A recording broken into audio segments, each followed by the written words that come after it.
안녕하세요, 홍씨입니다. 오늘은 지프의 뉴 글래디에이터입니다. 신형 글래디에이터는 2세대 부분 변경 버전으로 앞서 출시가 되었었던 신형 랭글러하고 비슷한 내외장 디자인의 변경과 함께 U 커넥티드 5 등 최신 운영 체제가 들어갔다는 게 특징입니다. 전면부 같은 경우는 지프의 아이덴티티라고 볼 수 있는 7 슬롯의 그릴이 가장 먼저 보이는데요. 다만 이게 구형과 비교했을 때 형상이 살짝 변경이 되었습니다. 기존 같은 경우는 조금 더 이렇게 똥똥하게 들어가 있었거든요. 근데 신형은 약간 슬림해지면서 디테일들이 변경이 되었어요. 그리고 이런 수직 형태로 바뀌면서 이게 냉각 효과가 조금 더 좋아졌다고 합니다. 신형 글래디에이터는 최대 800mm까지 물길 도강이 가능합니다. 또 전방 트레일 카메라를 이용해서 장애물 회피 디스플레이를 통해서 확인을 할 수가 있다고 합니다. 범퍼도 과거와 비교했을 때 살짝 달라졌는데요. 바로 이렇게 툭 튀어나온 버전이 북미형이라고 합니다. 이게 기존과 비교했을 때 좀 더 오프로드에 잘 어울리는 느낌이 드는 것 같고요. 견인 고리도 레드 포인트로 깔끔하게 들어가 있습니다. 안개등도 범퍼 쪽에 같이 들어가 있어요. 위쪽에를 보시면은 약간 주황 색깔 라인들 보이시죠? 이게 바로 글래스 안테나입니다. 정식 명칭은 윈드실드 통합형 트레일러 레디 스텔스 안테나라고 하는데요. 이게 기존의 샤크핀 안테나라든지 일반적인 안테나와 비교했을 때 걸리적거리는 게 없잖아요. 그래서 나뭇가지라든지 오프로드 등등 험지를 갔을 때 파손될 수 있는 부분이 적어지게 되고요. 또한 이게 그럼 이게 유리가 깨지면 어떡하냐 라는 생각이 들 수가 있는데, 이 유리 같은 경우는 코닝 고릴라 글라스라고 균열이나 파손에도 강한 유리라고 합니다. 또 디자인 같은 경우도 기존과 비교했을 때 크게 달라지진 않았지만 공기 흡입구가 들어가 있는 에어덕트까지 본인룸에 들어가 있어서 굉장히 디자인은 마음에 듭니다. 추가적으로 이게 보닛이 여는 게 다른 차량들과 조금 다르거든요. 이 앞쪽에 보시면은 이 보닛을 체결해주는 후드, 이게 해치가 있습니다. 여기를 이렇게 돌려서 좀 누른 다음에 이 고리를 딱 열게 되면은 살짝 이렇게 들리잖아요. 요랬을 때 안쪽에 또 잠금 장치가 있습니다. 살짝 제가 들어서 보여드릴게요. 이 안쪽에 잠금 장치가 있는데 요거를 우측으로 밀고 이렇게 올리시면 됩니다. 수동 방식의 꼬챙이가 적용이 됩니다. 일단 파워트레인 같은 경우는 국내에는 V6 3.6 가솔린 엔진 단일로 들어옵니다. 이게 자연흡기 엔진이 들어가 있고요. 변속기는 자동 8단이 맞물려서 284마력의 35.4토크의 힘을 발휘하고 있습니다. 자, 신형 글래디에이터의 측면부로 왔는데요. 국내에서 판매되는 픽업 트럭 중에서 글래디에이터는 가장 큰 몸집을 보여주고 있습니다. 그래서 전장이 5.5m가 넘고 휠 베이스도 3,490mm를 보유하고 있습니다. 이는 경쟁 차종이라고 볼 수 있는 타스만이나 아니면은 레인저, 콜로라도, 렉스턴 스포츠카보다 훨씬 더 큰 수치를 보여주고 있기 때문에 이 덩치에서 오는 압도감이 훨씬 큰 것 같습니다. 그리고 앞쪽에 보시면은 AT 타이어가 적용이 되어 있는데요. 이는 기존 글래디에이터와 비교했을 때 MT에서 AT로 바뀌었기 때문에 오프로드에 조금 더 특화가 되었다고 볼 수 있을 것 같습니다. 그리고 휠은 17인치 단일인데요. AT 타이어가 껴져 있어서 그런지 뭔가 좀 시각적으로 휠이 더 커 보이는 느낌이 드는 것 같습니다. 그리고 휠캡 안쪽에는 윌리스 지프 형상이 들어가 있고요. 또 디자인도 뭔가 심플하면서도 질리지 않는 그런 형상을 가지고 있어서 개인적으로 마음에 들어요. 그리고 오프로드를 갔을 때에는 이 네 바퀴 모두 다 구동력을 보여주면서 이게 각자 트랙션이 다를 수밖에 없거든요. 그래서 휠하우스가 일반적인 차량들과 비교했을 때 엄청나게 넓게 잡혀 있습니다. 자, 그리고 신형 글래디에이터 후면부로 왔는데요. 기존과 비교했을 때 디자인이 크게 변경이 되진 않았고요. 범퍼의 디테일들이 살짝 바뀌었다는 게 특징인 것 같습니다. 그리고 이 차량은 이렇게 트레일러 히치고리가 굉장히 견고하게 들어가 있는데요. 최대 견인 하중량이 2,721kg라고 합니다. 그러니까 2.7톤 정도를 견인을 할 수 있다는 거고요. 보통 요즘 픽업 트럭 같은 경우는 요 트렁크 쪽 있잖아요. 요 무게가 뭔가 그렇게 무겁지가 않아서 여자인 제가 들어도 가뿐하게 들어 올릴 수 있을 정도로 가벼운 편인 것 같습니다. 보통의 픽업 트럭 하면은 전동으로 이렇게 롤바가 들어가거든요. 근데 얘는 수동입니다. 수동. 그래서 이렇게 김밥을 말듯이 접어줘야 돼요. 이런 식으로 레버를 한번 당긴 다음에 김밥 말듯이 이렇게 한 번씩 접게 되면은 적재함이 나오게 됩니다. 적재양은 비슷해요. 대신 안쪽에 보시면은 램프도 들어가 있고요. 충전 단자 이런 것도 들어가 있고, 또 적재물을 고정시킬 수 있는 고리도 아주 튼튼하게 들어가 있습니다. 또 이게 재질 같은 경우도 방수 처리가 되어 있는 재질이 들어가 있어서 내구성도 좋아 보입니다. 좋아 보여요. 짠! 지프 글래디에이터 실내로 들어왔습니다. 일단 글래디에이터 같은 경우는 오프로드를 갈 수 있는 차량이다 보니까 1, 2열 완전 이 하드탑이 오픈이 됩니다. 그래서 위쪽에 보시면은 지금 이 차량 같은 경우는 수동식으로 하드탑을 오픈을 할 수가 있는데요. 이렇게 별 모양의 드라이브를 이용해서 하나하나씩 조립을 열게 되면은 오픈 에어링이 가능합니다. 그리고 블랙 시트 단일이긴 하지만 스티치는 이렇게 레드 포인트로 들어가 있기 때문에 나름 심심하지 않은 실내 감성을 보여주고 있습니다. 그리고 암레스트도 동일하게 가죽과 레드 스티치 포인트 들어가 있고요. 콘솔 박스를 열어보면은 지금처럼 동전이나 카드 이런 것들은 여기다 보관하면 되시고요. 한 번 더 열게 되면은 엄청나게 넓은 수납 공간이 나옵니다. 그리고 안쪽에는 USB 충전 포트도 같이 들어가 있기 때문에 이 공간에 잡다한 용품들을 보관하기에는 좋게 느껴지고 있어요. 그리고 앞쪽에는 두 구의 컵홀더 들어가 있고요. 지금 이게 자동차 키거든요. 지프 랭글러랑 자동차 키 디자인이 완전 똑같습니다. 아무튼 자동차 키를 놓을 수 있는 곳이 아예 이렇게 딱 마련이 되어 있기 때문에 덜컹거림이 없어서 좋은 것 같아요. 그리고 앞쪽에는 4x4 4륜 구동을 배분할 수 있는 기어 레버와 함께 변속 레버도 같이 들어가 있습니다. 요거는 휠의 동력을 극대화시킬 수 있는 장치이기 때문에 진짜로 노면 접지력이 필요한 오프로드 구간에서 아주 유용하게 사용할 수 있습니다. 그 외에도 오프로드 플러스 모드라든지 스웨이바, 분리 이런 버튼들도 시인성이 좋게 마련이 되어 있어요. 그리고 글래디에이터나 랭글러는 오프로드를 가는 차량이기 때문에 도어도 탈거가 되고 루프도 탈거가 되고 윈드실드도 탈거가 됩니다. 그래서 이렇게 윈도우를 조작할 수 있는 버튼들이 이 센터 쪽에 마련이 되어 있어요. 그 외에 공조 시스템은 거의 다 물리적인 방식으로 들어가 있고요. 또 신형으로 오면서 가장 많이 변경된 점이 바로 여기 디스플레이입니다. 기존보다 훨씬 더 커진 타입의 12.3인치 디스플레이가 적용이 되어 있고요. 또한 U-Connected 5 최신 운영 체제가 들어가 있기 때문에 좀 더 사용성이 좋아졌습니다.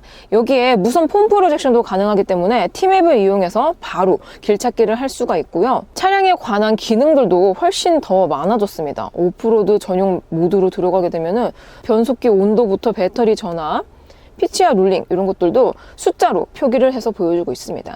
그리고 전방 주시 카메라 이런 것들도 아주 디테일하게 들어가 있고, 와, 화질도 정말 깔끔합니다. 깔끔해요. 그리고 카메라 클리닝 시스템도 들어가 있어서 먼지라든지 진흙이 묻었을 때에는 이 기능을 사용하면 좋을 것 같아요.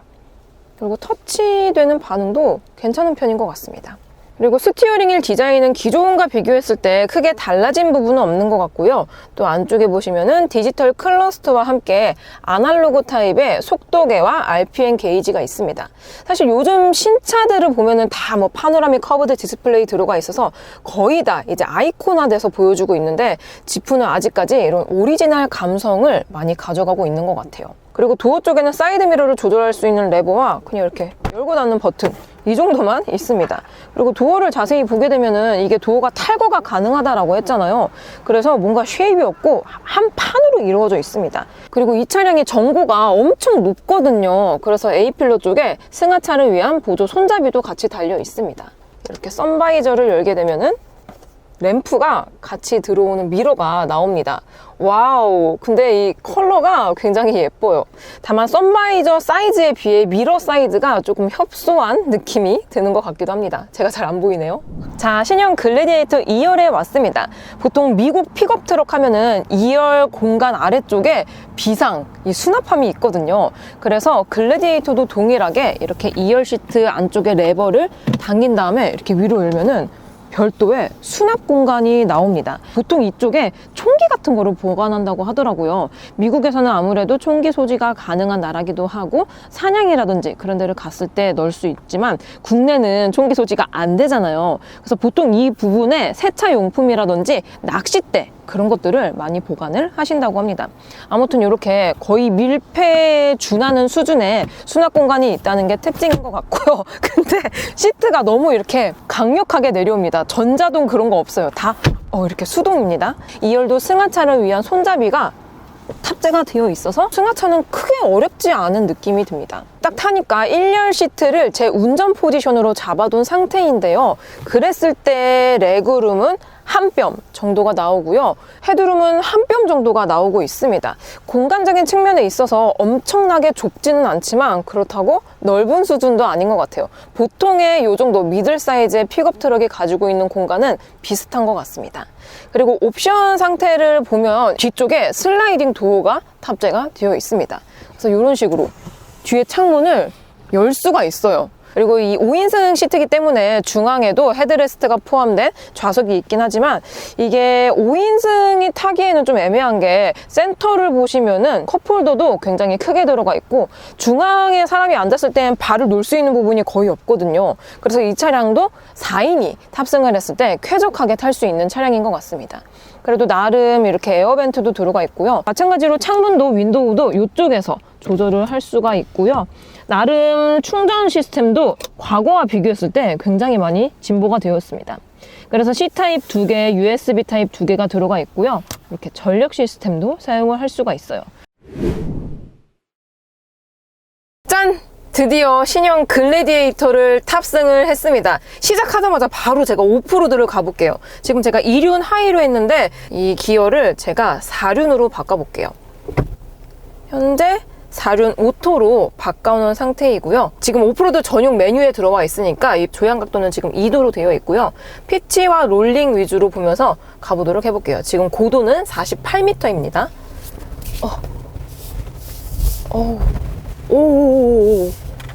와, 지금 완전 그냥 도로가 없는 길이거든요. 산을 내려왔습니다. 산을 내려왔고, 사실 뭐 내리막 같은 경우는 완전 진흙밭길, 그러니까 수분이 많은 도로가 아니면은 웬만해서는 갈 수가 있거든요. 내리막길을 무사히 왔고요. 이번에는 오르막길을 가보도록 해보겠습니다. 지금 4륜 오토 모드입니다. 이 피치와 롤링 잘 봐주세요. 구동력이, 지금 피치 11도랑, 가고 있는데 이게 노면의 접지력이 좋아서 그런지, 와, 이 길로 세단은 절대 못 올 것 같아요. 지금 아예 도로도 없고, 완전, 장난이 아닙니다, 지금. 장난이 아니에요. 와. 근데 이게 2륜으로 왔으면 아마 못 갔을 것 같기는 한데 지금 4륜 모드로 와서 가능했던 것 같습니다. 그리고 오늘은 디퍼렌셜 락이라든지 스웨이바 잠금 같은 것들은 사용을 안 할 예정이에요. 완전 제가 오프로드가 맞긴 하지만 돌밭길까지 가지는 않을 거거든요. 그러니까 네 바퀴의 구동력과 접지력이 완전히 필요한 것들 있잖아요.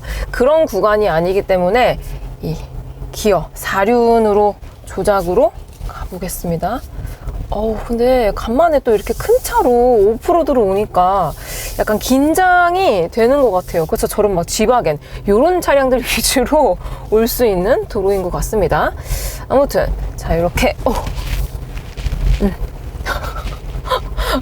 오르막을 올라왔고 다시 진흙밭길을 한번 가보도록 해볼게요. 이게 AT 타이어가 적용이 되어 있습니다. 원래 기존에는 MT 타이어가 적용이 되어 있었는데 AT 타이어는 깍두기 타이어라고 이게 노면의 접지력은 물론이고 일반적인 타이어와 비교했을 때 안 좋은, 좋지 못한, 고르지 않은 노면에서의 접지력이 좋은데 제가 지금 이거 오버액션을 하는 게 아니라 진짜 이게 노면이 지금 완전 울퉁불퉁하거든요. 그래서 몸이 많이 흔들립니다. 그래서 이렇게 진흙밭길까지 와봤고요. 이번에는 다시 자갈밭길 가보도록 해보겠습니다. 근데 확실히 이게 구동력이 강력하게 돼서 그런지 미끄러진다든지 이 차량의 총 중량이 지금 2.6톤이 넘거든요. 전기차가 아닌데도 공차 중량이 2.6톤이면 엄청나게 무겁습니다. 이 엄청나게 무거운 차체를 그냥 단번에 네 바퀴가 구동을 시키면서 열심히 가지고 있어서 사실 뭐 차가 못 가겠다, 이 길은 못 갈 것 같아, 안 될 것 같아, 그런 생각은 안 듭니다. 네, 제가 최근에 타봤었던 차량 중에서 구동력은 가장 강력하고 가장 좋습니다. 지금 현재 포장된 도로에 내리막길을 가고 있는데 지금 이 노면이 경사가 많이 심해요. 등판 각도가 최대 14도까지 되는 구간이거든요. 근데 이런 데를 갔을 때에도 정말 무난하게 가지고 있습니다. 지금 피치와 롤링 막 4도, 1도 이렇게 실시간으로 보여주고 있죠. 오, 여기가 지금 제일 급하거든요. 오, 이거 봐요. 지금 피치 13도, 14도. 이 구간에서도 안정적으로 구동이 되고 있습니다. 오, 이야. 와, 제가 이렇게 오프로드를 찍먹을 해봤는데요. 확실히 다른 차량들과 비교했을 때 갈 수 있는데 안 가는 것과 못 가는데 안 가는 거는 굉장히 큰 차이가 있거든요. 이런 자갈밭 길이라든지 노면의 접지력이 좀 불균형하고 힘이 덜 들어갈 수 있는 구간에서도 어떤 도로든 간에 균일하게 갈 수 있는 차량이 바로 정통 오프로더 차량인 것 같습니다. 특히 이 글래디에이터는 프레임 바디 방식으로 제작이 되어 있기 때문에 일반적인 이런 도로는 당연히 다 갈 수 있죠. 근데 진짜 완전 아무도 못 가는 길 있잖아요. 돌 막 큰 바위 위주로 있고 흙도 없고 그런 길에서도 충분히 갈 수 있는 차량이기 때문에 이 차의 핸들을 잡고 엑셀을 밟을 때는 못 가는 길은 없지 않을까라는 생각이 듭니다. 오, 이러면서 지금 차량 동력하게 조향 각도는 최대 40도까지 돌아가고 있거든요. 그리고 이게 제가 완전 진짜 찐 오프로드, 완전 강력한 오프로더가 아니기 때문에 리어 엑셀이라든지 뭐 프런트 엑셀 잠금 이런 것들을 안 했지만 그런 것들을 잠가 놓고 사용을 했을 때에는 네 바퀴가 노면에 안 닿는 구간들 있잖아요. 막 바위 위주로 되어 있는 길. 그런 구간에서도 재밌게 탈 수 있을 것 같습니다. 어우, 힘드니까 저는 오프로드는 여기까지 달려보고 다시 공도로 나가보겠습니다. 짠! 현재 자동차 전용 도로를 주행하고 있고요. 일단 시트 포지션이 랭글러와 같은 베이스로 만들어져 있긴 하지만 차체 사이즈도 다르고 또 파워트레인도 다르거든요. 일단 이 시트 포지션만 봤을 때에는 거의 포터를 탄 것처럼 엄청나게 높습니다. 마침 또 공교롭게도 바로 앞에 포터가 가고 있는데 거의 그냥 뭐 1톤 트럭 정도의 시트 포지션을 가지고 있어서 전방 상황이 쾌적하게 보입니다. 그리고 옆에 뭐 SUV, 뭐 카니발이 가더라도 웬만한 차들 지붕이 다 보여요. 그 정도로 시트 포지션이 상당히 높습니다. 이게 뭐 좁은 길이라든지 아니면 주차를 했을 때는 불편할 수도 있겠지만 저는 지금 자동차 전용 도로를 가고 있잖아요. 이런 도로에서만큼은 오히려 시트 포지션이 높은 차들이 운전하기가 수월합니다. 자, 이번에는 정숙도입니다. 현재 시속 80km 정도로 주행을 하고 있고요. 요랬을 때 데시벨을 측정해보면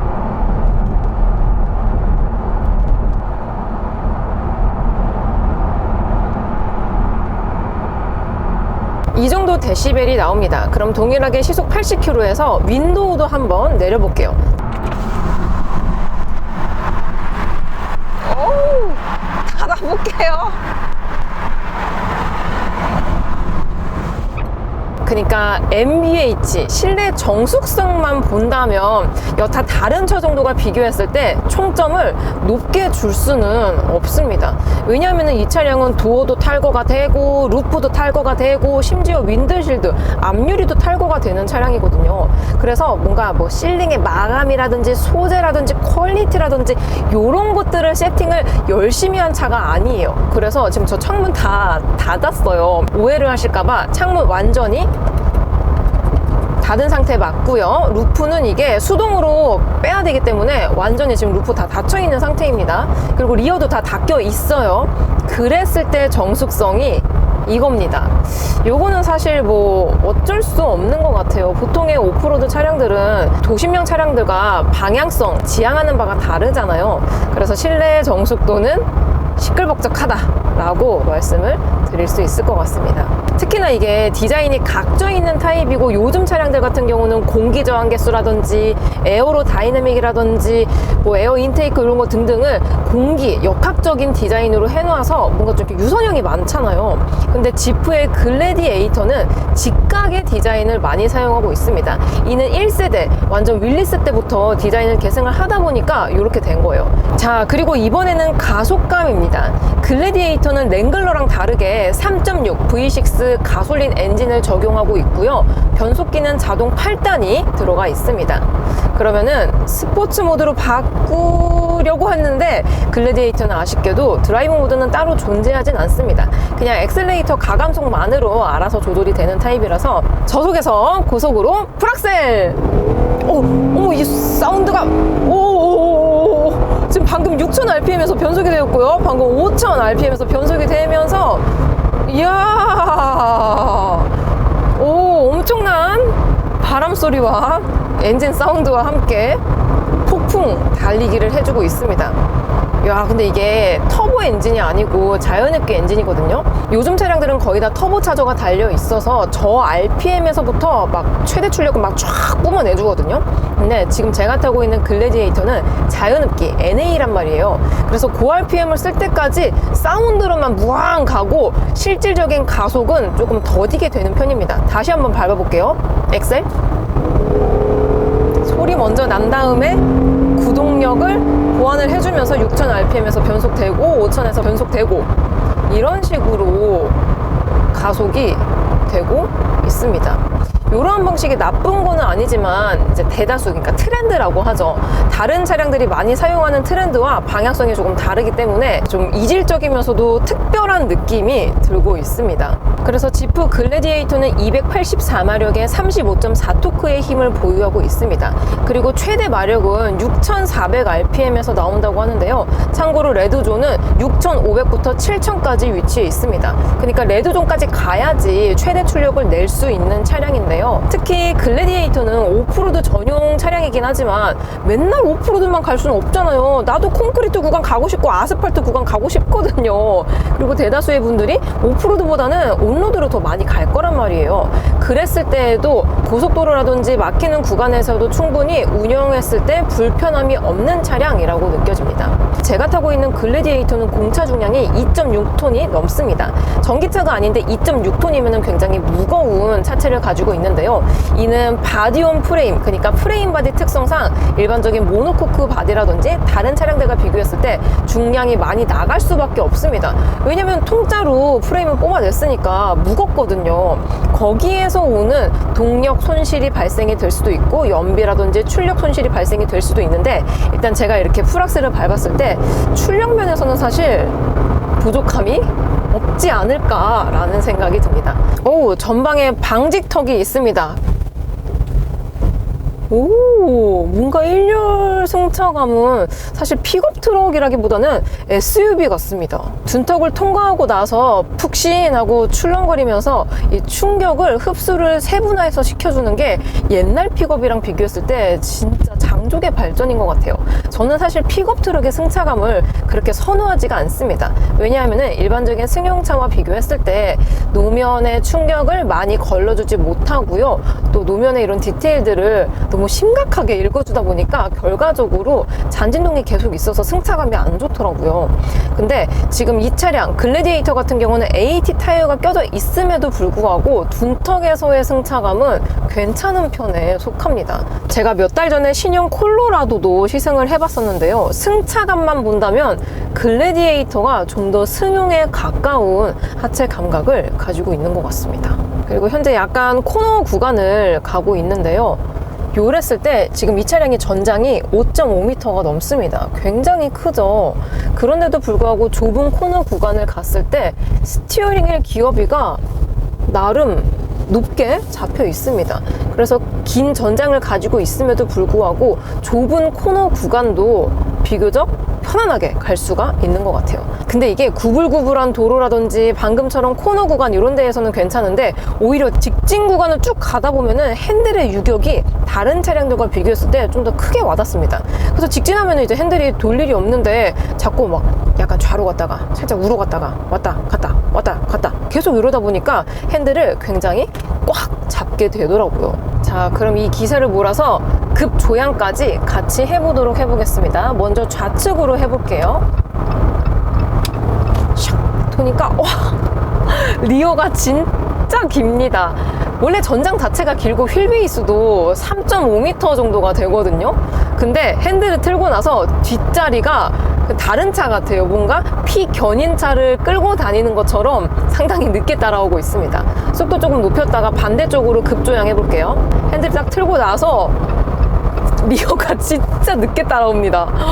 와, 콜로라도와 비교했을 때 급조양했을 때는 이 차체가 더 길어서 그런 건지 몰라도 리어가 그냥 기차를 운전하고 있다라는 느낌이 들어요. 그만큼 늦게 따라오고 있습니다. 자, 그리고 이번에는 반자율 주행 기능을 사용을 해보겠습니다. 스마트 크루즈 기능이 들어가 있고요. 핸들 쪽에 버튼을 누른 다음에 셋을 누르면은 속도가 1km 단위로 조절이 됩니다. 그리고 앞차와의 거리 간격 조절도 되고요. 다만 이게 요즘 차량들 같은 경우는 차선 보조, 핸들 보조, 그리고 차선 변경 보조까지 지원을 해주고 있잖아요. 그래서 깜빡이를 딱 키면 알아서 핸들이 쫙 가주고. 근데 글래디에이터는 아쉽게도 그 정도까지는 지원이 안 됩니다. 옛날과 비교했을 때 장족의 발전처럼 많이 발전이 된 것 같아요. 마지막으로 연비 정보입니다. 신형 글래디에이터는 복합 연비가 리터당 6.4km 정도가 나온다고 하는데요. 일단 화물차이고 또 가솔린 엔진, 대배기량 가솔린 엔진을 사용하고 있고 또 파트타임이긴 하지만 4륜 구동을 사용하고 있고 공차 중량도 2.6톤이 넘기 때문에 연비에 불리할 수밖에 없는 요소밖에 없습니다. 그래서 복합 연비가 리터당 6.4km가 나온다고 하는데요. 다만 트릭 컴퓨터 상으로 제가 막히는 길 3, 고속도로 7대3 정도로 주행을 했을 때 트릭 컴퓨터 상 연비는 6.6km가 나오고 있습니다. 사실 뭐 요즘 픽업 트럭 같은 경우는 디젤 파워트레인을 제외하면은 거의 연비가 한 자릿수가 나오긴 하거든요. 그 중에서도 글래디에이터는 연비가 조금 낮은 편에 속하는 것 같아서 살짝 아쉬운 느낌이 듭니다. 짠! 이번에는 신형 글래디에이터 2열에 탑승을 했습니다. 현재 간헐적으로 크랙이 있는 도로를 주행하고 있는데요.